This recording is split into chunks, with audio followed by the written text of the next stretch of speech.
Baik, langsung saja ya, pada kesempatan kali ini segmennya adalah segmen berbincang dengan para certified trainer magnet rezeki ya.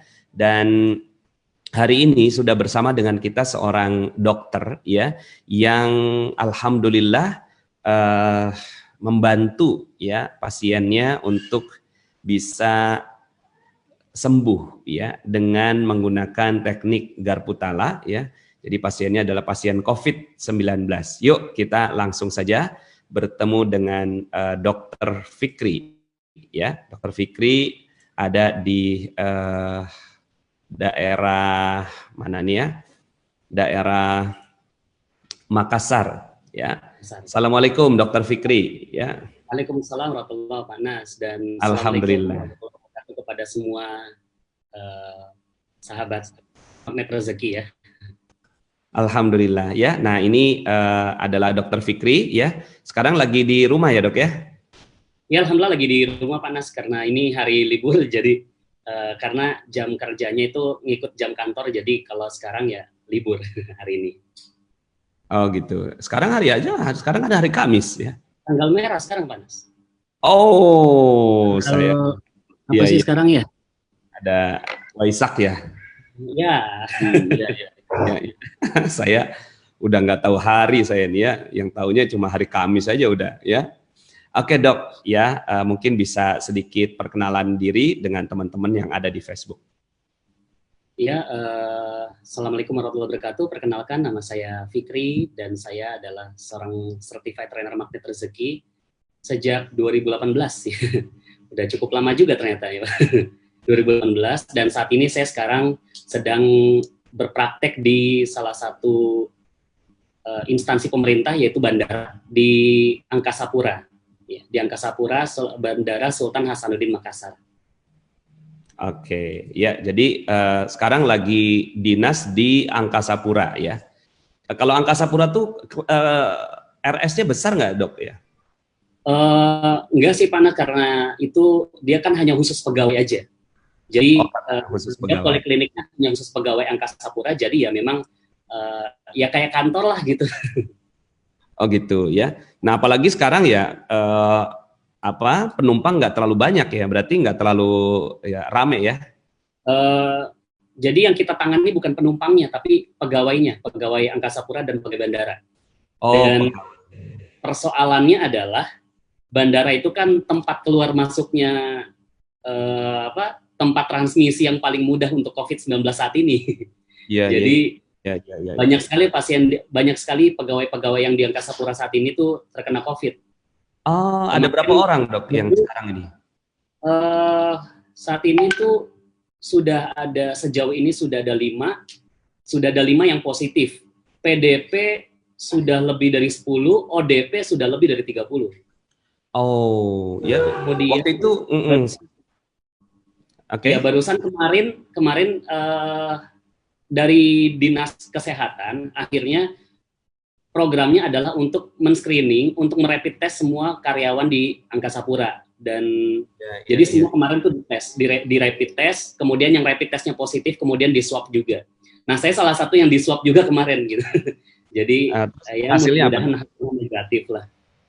Oh belum keluar hasilnya? Belum, karena butuh waktu 4 hari Pak Nas, paling lambat 4 hari. Harusnya sih besok keluar, besok atau Sabtu baru keluar hasilnya insya Allah. Iya, mudah-mudahan negatif lah ya dok ya. Mudah-mudahan insya Allah. Ya, jadi teman-teman semuanya, alhamdulillah ya sekarang ini Dr. Fikri berada di garda terdepan nih ya untuk membantu pasien-pasien COVID ya. Nah kemudian ini saya sedikit, ini ada gambar yang dikirim nih dok ya. Ini pada saat Dr. Fikri lagi apa nih dok ya? Jadi saat itu pertengahan April ya, pertengahan bulan lalu saya merapid test 40 pegawai Angkasa Pura. Jadi saat itu ada 1 orang yang tiba-tiba positif swab tenggoroknya positif. Akhirnya semua pegawai yang berkontak dengan pasien positif itu langsung di rapid test semua. Dan ini adalah salah satu dari ini positif. Jadi ini yang di foto ini positif ya? Dan saat ini beliau sedang di rumah sakit, dan alhamdulillah sampai sejauh ini sudah negatif. Oh, alhamdulillah. Jadi pada saat di swab ini, adalah beliau negatif, kemudian positif ya, kemudian dalam perawatan. Positif, kemudian langsung saya rujuk ke ke RS di Makassar. Kemudian hasil swabnya juga ternyata positif, langsung saat itu juga langsung diisolasi di RS. Oke. Nah, kemudian saya dapat pembicaraan ini pada saat kapan ini, Dok? Ini tanggal 29. Kalau yang tadi tanggal berapa tuh, Dok? Itu pertengahan, Pak Nas. Yang ini pertengahan tanggal 14 April kalau 14 April, kalau yang ini tanggal 29 April. Nah, April saya kontrol lagi, saya follow up lagi semua pasien saya. Alhamdulillah dari 3 orang yang dirawat di sana, 3-tiganya hasil dari kedua dan ketiganya sudah negatif. Alhamdulillah ya. Nah, dan ini adalah WA terakhir nih ya. Ini terakhir nih. Ya. Hari ini ya. Oke. Nah, ini hari ini gimana, Dok, kabarnya? Mereka positif semua? Alhamdulillah mereka bertiga. Jadi karena gini Pak Nas, mereka itu bisa dipulangkan kalau misalkan 2 kali berturut-turut hasil swabnya negatif. Gitu. Gitu. Nah, jadi temen itu hasil kedua positif, hasil ketiga sudah negatif, tapi hasil keempat positif kembali. Gitu. Hasil keempat positif kembali, 3-tiganya bersamaan. Akhirnya nggak bisa pulang, gitu. Nah, swab yang kelima sudah kembali negatif. Nah, yang ini yang keenam sekarang yang ditunggu. Mudah-mudahan besok atau lusa keluar hasilnya. Kalau keluar hasilnya ternyata mereka bertiga negatif, maka mereka bisa pulang. Oke. Nah, kemudian ya apa yang dilakukan sama Dr. Fikri terhadap mereka nih, Dok? Ya, alhamdulillah Pak Nas, kemarin tuh saya sangat bersyukur sekali kenal ya dengan ilmu magnet rezeki dan ilmu Garputala. Jadi saya dengan pasien ini saya kontrol terus, saya pantau terus dengan ilmu Garputala. Jadi ketika mereka masuk dalam RS, mereka dirawat inap di sana, kemudian saya pantau bagaimana kondisinya, kemudian saya ajar gimana caranya melakukan Garputala. Mereka nggak tahu sama sekali tentang ilmu ini sebenarnya, gitu. Cuma karena mereka berbekal kepercayaan terhadap saya sebagai dokternya mereka, akhirnya mereka mau melakukan itu semua. Bahkan bukan hanya mereka bertiga, tapi keluarganya juga mereka lakukan hal yang sama untuk perlindungan kepada keluarganya. Karena ada beberapa yang keluarganya itu positif juga, gitu. Dan saat ini keluarganya juga dirawat juga di salah satu RS di Kabupaten Maros di Sulawesi Selatan. Nah, pada saat itu mereka melakukan yang namanya Quranic Immunity ya. Jadi. Yes, Quranic Immunity. Nah, Quranic Immunity itu kan di dalamnya saya kasih tahu, saya kasih kepercayaan gitu, saya kasih keyakinan bahwa ini semua datangnya dari Allah, nggak mungkin sesuatu yang tidak baik Allah berikan kepada hambanya. Pasti semuanya adalah yang positif-positif saja. Semua pasti kabar baik. Termasuk dalam kondisi seperti ini adalah kondisi yang terbaik untuk mereka. Kemudian saya tambahkan lagi dengan doa-doa, kemudian saya tambahkan lagi dosisnya dengan ilmu Garputala. Alhamdulillah mereka saat ini hanya meminum minuman yang hasil dari ayat yang ditiupkan kepada air itu, gitu. Dari ayat itu. Jadi berapa pasien? 3 pasien itu ya, Dok ya? 3 pasien saat ini, Pak Nas, yang positif. Tapi yang positif. di luar, yang di ODP dan PDP, karena jumlahnya sangat terlalu banyak, jadi mungkin karena kesibukan juga, jadi saya tidak memantau secara intensif gitu. Jadi setiap pasien datang, kemudian kan ada kriterianya ODP atau PDP. Kemudian saya kasih advice kepada mereka, kasih saran kepada mereka bahwa ini ada obat yang saya berikan, tapi mohon sebelum minum obat ini di rumah sholat tobat dulu 2 rakaat minimal, dan sholat hajat minta kesembuhan 2 rakaat minimal. Kemudian kalau sudah melakukan itu, kemudian lakukan Garputala. Kalau sudah lakukan Garputala, dapat ayatnya, ditiupkan ke air, kemudian baru minum obatnya bersamaan. Itu yang saya lakukan selama ini, Pak Nas. Ya, nah ini kan jadi unik nih teman-teman semuanya ya. Jadi Ustadz ini ya, suara nggak jelas kalau pakai FB ya. Ya, nanti sambil di feedback ya teman-teman semuanya ya. Tolong nanti saya sambil perhatikan yang ada di komen Facebook ya. Nah, jadi teman-teman semua ya, biasanya kan kalau dokter itu ya bergantungnya kepada ya memang sih ada ya dokter-dokter yang bergantung kepada Allah Subhanahu wa taala, tapi kebanyakannya dokter itu ya percayanya ya dengan pengobatan-pengobatan yang sesuai dengan ilmu yang dipelajari gitu kan. Terus kemudian ya ketika mengajarkan sesuatu yang tanda petik unik dan aneh gitu. Itu gimana, Dok? Ya kan Dokter Fikri ini dokter gitu kan. Tapi kok mengajarkan sesuatu yang sepertinya gitu ya, itu di luar dari budaya dan tradisi kedokteran gitu, Dok. Gimana, Dok? Kalau saya gini, Pak Nas. Saya tuh meyakini bahwa semua penyakit itu pasti turunnya dari Allah dan tidak mungkin ada satu penyakit pun yang turun tanpa ada penawarnya.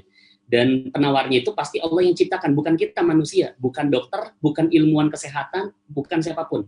Tapi Allah yang menciptakan penawarnya. Kita ini hanya perantara.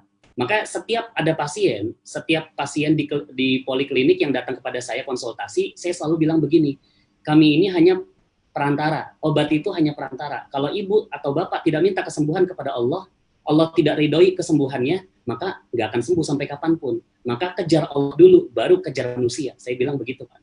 Subhanallah. Ya. Coba teman-teman ya tulis di komen, kejar Allah dulu, baru kejar pengobatan dari manusia. Tulis ya di komen. Kejar Allah dulu, baru kejar pengobatan dari manusia. Masya Allah. Nah, alhamdulillahnya kan, jadi saya enak gitu bicaranya karena ada dokter yang memang berpraktek gitu ya. Cuma ini dokternya masih muda banget nih kayaknya, Dok ya. Umur berapa sekarang, Dok? 29, Pak Nas. 29 tahun ya. Masih muda sekali ya, masih handsome ya. Kalau bahasa Malaysia ini masih handsome ya.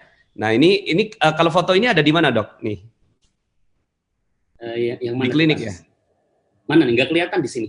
Oh, fotonya nggak kelihatan? Oh iya, kelihatan. Ya. Jadi ini di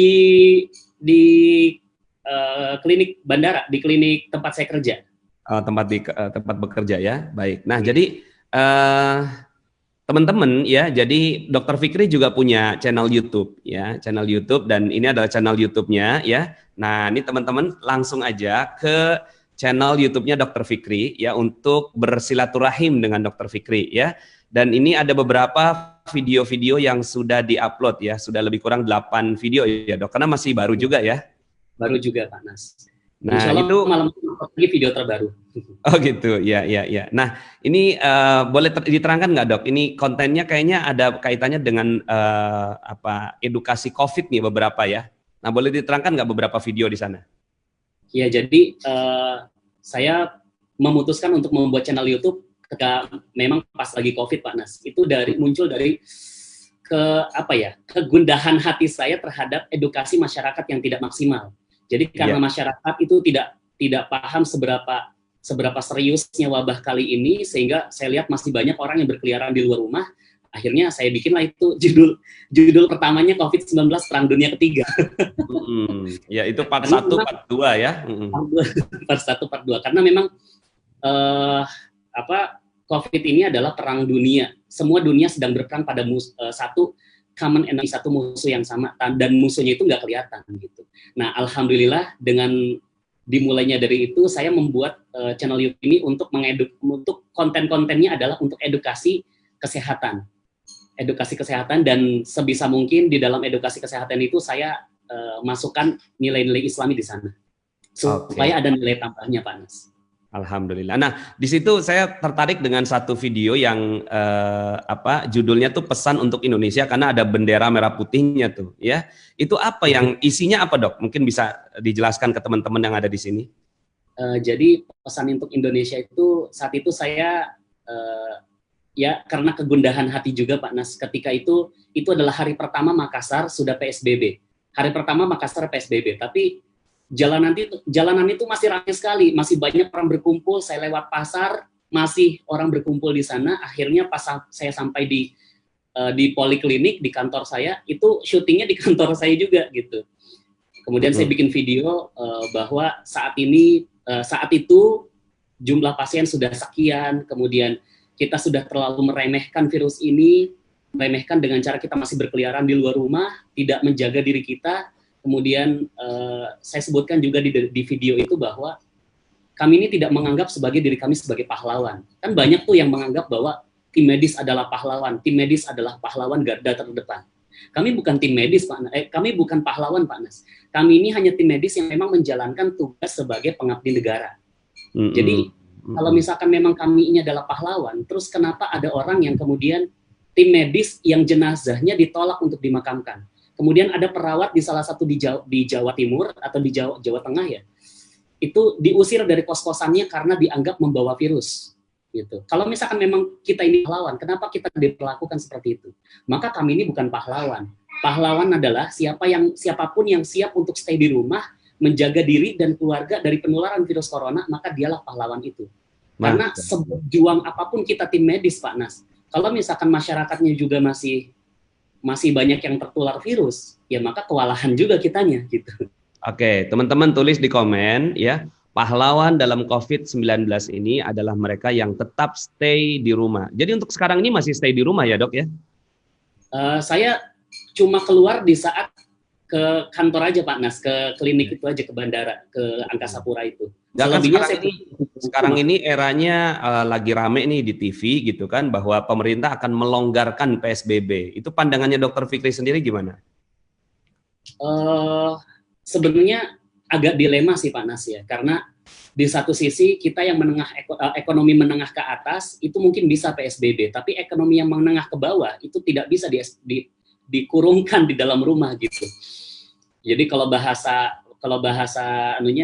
analoginya ayam aja dikurung harus dikasih makan gitu. Lah ini masyarakat dikurung nggak dikasih makan sama pemerintahnya. Jadi kalau saya menilai agak moderat ya, bagi yang memang sanggup untuk di rumah, tolonglah di rumah aja.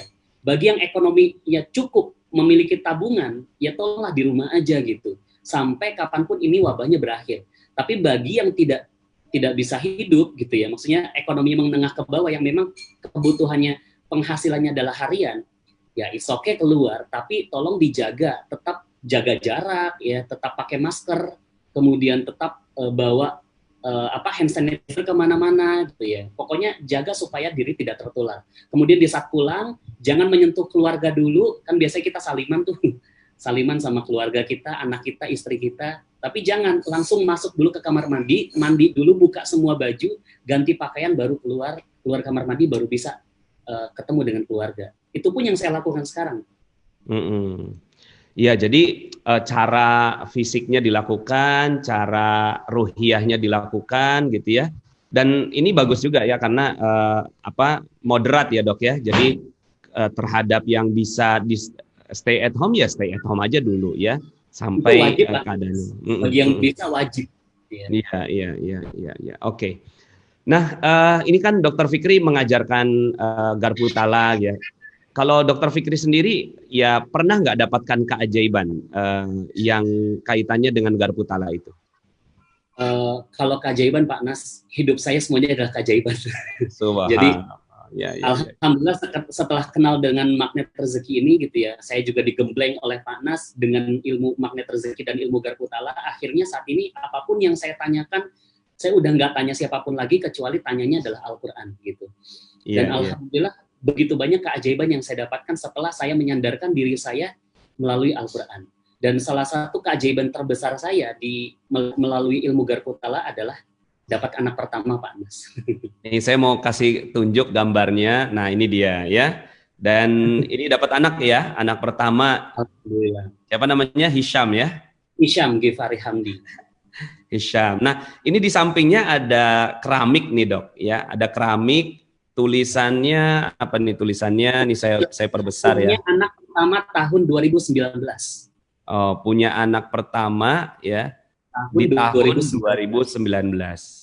Ibu ya, ayah ya, tanda tangan ya. Nah, ini dilakukan pada saat kapan ini keramik sampai pecah kayak gini? Ini gimana ceritanya nih, Dok? Jadi saat itu, ini cerita sedikit Pak Nas ya, flashback ke belakang. Dulu kami 2,5 tahun nikah belum punya anak. 2,5 tahun ya. Bagi sebagian besar orang 2,5 tahun belum punya anak itu nggak terlalu lama gitu ya. Persoalannya adalah saya anak terakhir, sedangkan istri adalah anak pertama. Jadi orang tua saya mengharapkan cucu terakhir dari saya, orang tua istri, mertua saya mengharapkan cucu pertama dari anaknya gitu. Sehingga setiap setiap beberapa momen ketemuan, ditanya lagi kapan punya anak, ditanya lagi kapan punya anak gitu. Apalagi ketika orang yang menikah lebih, kami menikah lebih dulu, teman menikah belakangan, tapi mereka udah punya duluan punya anak, tapi kami belum gitu. Itu menjadi energi yang tidak bagus bagi kami.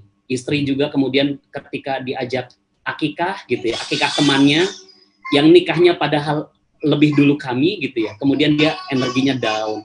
Akhirnya sampai suatu ketika itu pernah terucap dari mulut kami, ya Allah, sampai kapan kami terus tahajud, sampai kapan kami terus berharap tapi Engkau tidak kabulkan permohonan kami. Masya Allah. Iya, iya, iya, iya. Pantaslah kami tidak memiliki anak saat itu, Pak Nas. Oh, karena sifatnya apa ya? Jadi kayak menyalahkan Allah ya? Ya, pikiran kami itu tidak tepat, suuzon kepada Allah, bahwa padahal ya Allah, urusan anak itu kan urusan Allah gitu, bukan urusan manusia gitu. Nah, sampai suatu ketika ada camp Magnet Rezeki di Makassar tahun 2018, di Desember 2018. Akhirnya saat itu kami lagi mencoba menabung untuk program hamil, Pak Nas. Karena ketika itu kami sudah beberapa kali tes, memang hasilnya tidak ada kelainan. Akhirnya kami menabung untuk program hamil. Kemudian ada camp, kemudian saya katakan sama istri saya, "Udah yuk kita program hamilnya di camp." Akhirnya kita sama-sama ikut belajar di camp, dan di sesi pecahkan keramik gitu ya, kami tulis impian kami. Istri saya keramiknya cuma satu ditulisnya gitu ya. Padahal peserta yang lain tulisnya banyak, penuh itu keramiknya, mau ini, mau ini, mau ini, mau ini, mau ini. Tapi istri saya cuma satu gitu. Oh, punya anak. Saya tanya, "Kok cuma satu nulisnya?" Terus kata istri saya, "Nggak apa-apa, biar aku fokus dulu terhadap yang ini," gitu. Akhirnya ya udah, ya kita fokus kepada ini. Alhamdulillah pas dipecah, keramik di bawah, kemudian bohlam di atas, dipecahkan keramik melalui bohlam, pas dilepaskan bohlamnya, keramiknya pecah, alhamdulillah. Ada ya, beberapa jadi bagi teman-teman ya, bagi teman-teman yang mungkin menyaksikan di Facebook ya, jadi di Camp Magnet Rezeki itu ada satu games ya, memecahkan keramik. Jadi keramik ini dipecahkannya bukan dengan tangan, bukan dengan, tapi dengan bohlam ya, yang dijatuhkan dari atas gitu. Nah, secara logika ya mestinya bohlam itu nggak kuat ya, kuat itu adalah si keramik. Tapi ya ilmu magnet rezeki itu kan melawan logika ya, sehingga akhirnya kita praktek itu. Nah, setelah camp itu ya berapa lama setelah itu kemudian jadi positif gitu hamil? Jadi ini kan di situ di keramik itu saya tertulis 23 bulan 12 tahun 2018. 23. Dan itu saat itu langsung saya bingkai seperti itu, Pak Nas. Di akhir tahun saya tulis resolusi tahun 2019. Kayaknya ada itu tuh, apa namanya, sebentar ya. Ini tanggal 23 bulan 12 ya. Nah, kemudian saya coba nih, saya mau zoom yang Pak Fikrinya ya. Nah, ini Dokter Fikri coba di belakang tuh ya. Itu ada kayaknya ada ya ini ya. Ya, jadi di belakangnya juga sama ya. Sama, Pak Nas. Itu juga keramik yang sama. Oke. Nah, kemudian tanggal 23 ya, itu si resolusi. Terus kemudian dapat anaknya alhamdulillah Januari 2019 istri saya langsung hamil tanpa program hamil sekalipun, Pak Nas. Subhanallah, ya. Hanya butuh waktu 1 bulan setelah melepaskan semua perisai-perisai rezeki kami di camp. Alhamdulillah Allah jawab doa kami. Allah, ya. Ini freeze ya, sebentar. Oke, teman-teman, mohon maaf ya. Ini jaringan saya tadi sedikit ada challenge ya. Tapi alhamdulillah sekarang ini nampaknya sudah masuk lagi. Tadi ada yang tanya untuk channel YouTube-nya ya. Jadi bagi teman-teman ya, bagi teman-teman yang mau berinteraksi dengan Dr. Fikri atau juga sekaligus mendapatkan keilmuan-keilmuan dari beliau ya, silakan langsung cari aja ya di YouTube ya, Dr. Fikri ya. Nanti insya Allah di sana akan ada banyak sekali ya keilmuan-keilmuan ya. Kalau sekarang sih baru ada 8 video ya, tapi insya Allah pelan-pelan ya. Namanya di YouTube, kita masih sabar Dr. Fikri ya. Saya pun dari tahun berapa itu ya, naiknya pelan. Itu baru ada 56.000 naik itu di masa COVID ini. Oke, Dok, ini saya juga ada satu video lah, ada satu foto lagi yang kaitannya dengan Dokter Fikri, yaitu, nah ini foto ini ya. Nah ini dia ya. Nah ini foto ini foto umroh ya, foto umroh ini dipasang di profil sebenarnya ya. Nah cuma di profil ini Dokter Fikri saya tahu ya kabarnya dapetin umroh secara gratis ya. Nah gimana ceritanya Dok? Jadi saat itu saya kan sudah membawakan ilmu magnet rezeki, membawa training, seminar itu sejak pertengahan 2018. Dan di situ ada testimoni yang saya bawakan, ada testimoni, jadi kan biasa ada testimoni di awal ya. Di awal acara saya bagikan 5 testimoni. Testimoni orang yang lunas hutangnya 5,5 miliar, kemudian testimoni yang dapat proyek senilai 1,5 miliar. Nah, ada testimoni ketiga yang dapat umroh gratis gitu. Bahkan ada alumni seminar saya yang dapat umroh gratis 3 hari setelah ikut seminar saya. Dan jujur aja saat itu posisinya saya belum pernah umroh 1 kali pun gitu. Jadi setiap saya memberikan testimoni itu gitu ya, dalam hati saya, ya Allah, saya kapan ya? Ya Allah, saya kapan ya bisa Engkau panggil kepada Baitullah gitu, kepada Masjid Nabawi. Terus akhirnya itu terus yang terpancar Pak Nas. Itu terus yang terpancar, ya Allah, ke Baitullah, ke Baitullah, ke Baitullah, ke Baitullah. Cuma qadarullah uang belum cukup. Ya karena memang usia masih muda, penghasilan juga mungkin tidak terlalu setinggi teman-teman yang lain gitu ya. Akhirnya ya sudahlah, sedikit demi sedikit insya Allah bisa. Alhamdulillah saat itu sudah ada diniatkan untuk ini sekian ditabung untuk umroh gitu ya.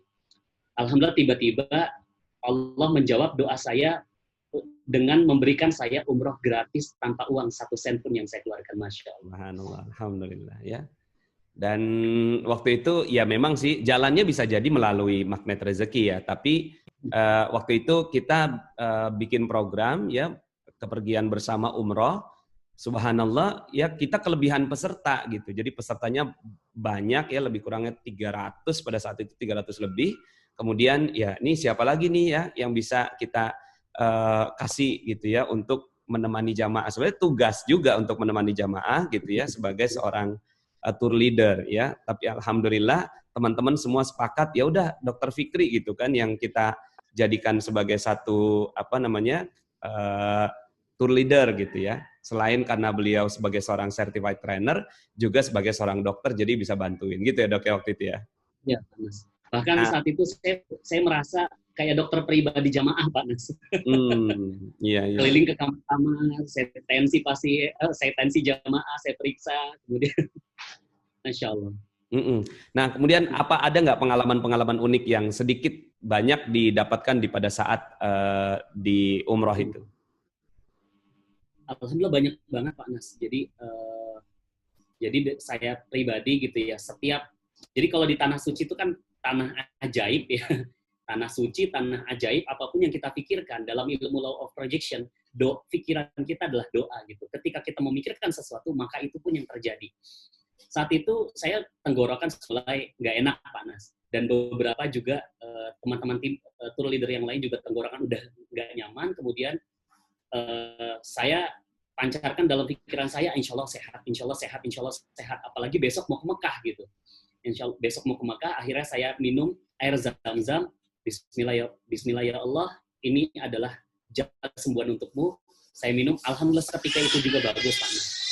Ketika itu langsung hilang.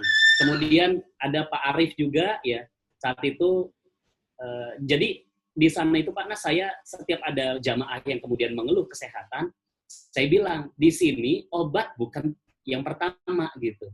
Obat itu bukan yang pertama. Yang pertama ada pikiran dulu diperbaiki, positive thinking dulu. Yang kedua, minum air zam-zam gitu.